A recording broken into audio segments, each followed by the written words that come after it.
वयमिह परितुष्टा वल्कलैस्त्वन्दुकूलैः सम इह परितोषो निर्विशेषो विशेषः स तु भवतु दरिद्रो यस्य तृष्णा विशाला मनसि च परितुष्टे कोऽर्थवाङ्को दरिद्रः.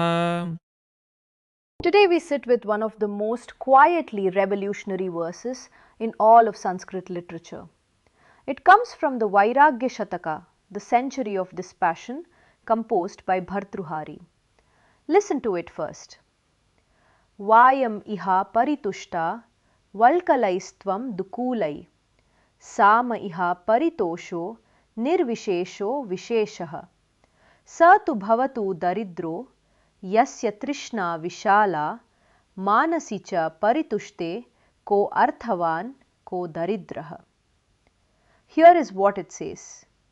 We here in the forest are completely content with our garments of tree bark. You in the palace are content with your fine silks. And notice, the contentment is the same. The difference between us is a difference that makes no difference. So let that man be called poor whose craving is vast. For when the mind is content, tell me, who is rich and who is poor? Let us take the words slowly, because the roots of these words carry the whole teaching. Vayam means we and iha means here in this world. Paritushta comes from the root tush, meaning to be satisfied, with the prefix pari meaning completely.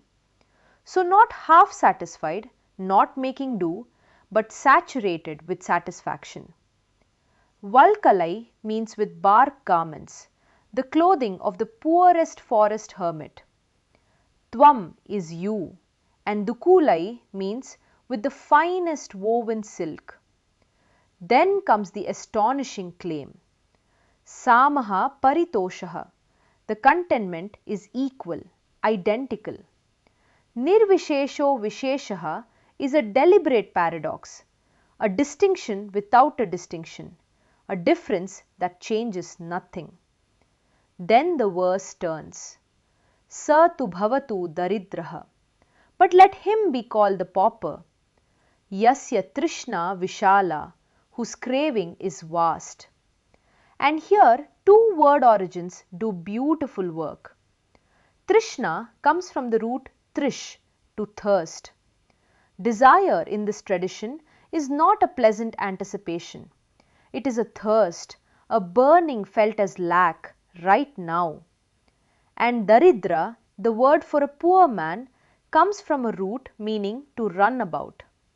The pauper is literally the one who runs around in want. Do you see it? Satisfaction is stillness, poverty is restless running, and craving is the thirst that keeps you running. Now, who wrote this? Tradition tells us Bhartrhari was a king of Ujjain who renounced his throne. This matters enormously. He is not a lifelong monk theorizing about luxuries he never touched. He owned the silks, he wore them. This verse compares two wardrobes, and both of them hung in his own closet. Picture the scene the verse implies. A wealthy king looks at a hermit in bark rags, perhaps with pity, and the hermit answers as an equal. He does not say silk is evil or bark is holy. He makes a far more devastating move. He grants the king everything and shows that it amounts to nothing. Your silk pleases you, my bark pleases me. The pleasure is the same. And if we measure wealth correctly by the size of a man's craving, the accounting may well reverse. The deeper teaching is a kind of surgery. The verse separates the feeling of contentment from the object that triggers it. Contentment happens in the mind, in manas. Objects are only triggers, and triggers are interchangeable. Once you see this, chasing better and better triggers becomes absurd because you already own the only instrument that ever produced a single moment of satisfaction, your own mind. Hidden inside the verse is an equation. Wealth equals what you have divided by what you crave. The world only ever reads the top of that fraction. Bhartrhari points at the bottom. A king with vast holdings and vaster cravings computes out to a pauper. A hermit with nothing, whose craving is near zero, computes out to infinite wealth. And this insight is not confined to India. The Buddha named this same thirst, tanha, as the very engine of suffering. And the Dhammapada says, Santutti paramam dhanam, contentment is the supreme wealth. The Bhagavad Gita describes the sage of steady wisdom as Atmani eva atmana tushta, satisfied in the self, by the self. Across the world, the Greek philosopher Epicurus said it is not the man who has too little, but the man who craves more that is poor. The Roman Seneca said no one can be poor who has enough, nor rich who covets more. The Talmud asks, who is rich? And answers, the one who rejoices in his portion. 3 continents, 2,500 years, one conclusion. Even modern science agrees. Psychologists call it hedonic adaptation, the hedonic treadmill. Studies of lottery winners show they drift back to their old baseline of happiness within a year or so. Silk and bark converge, exactly as the verse predicts. Neuroscience has even found that wanting and liking run on separate circuits in the brain, so craving can grow endlessly without adding one drop of actual enjoyment. That is trishnaa vishala, vast craving drawn in brain chemistry. And notice that much of our modern economy, the advertising, the comparison feeds, the upgrade cycles, is an industrial machine for widening that craving. So how do we live this verse? Let me leave you with 2 questions and 1 practice. First question, what is your silk? Name the one thing you believe would finally complete your satisfaction. Then remember the last such thing you actually obtained and how quickly the glow faded.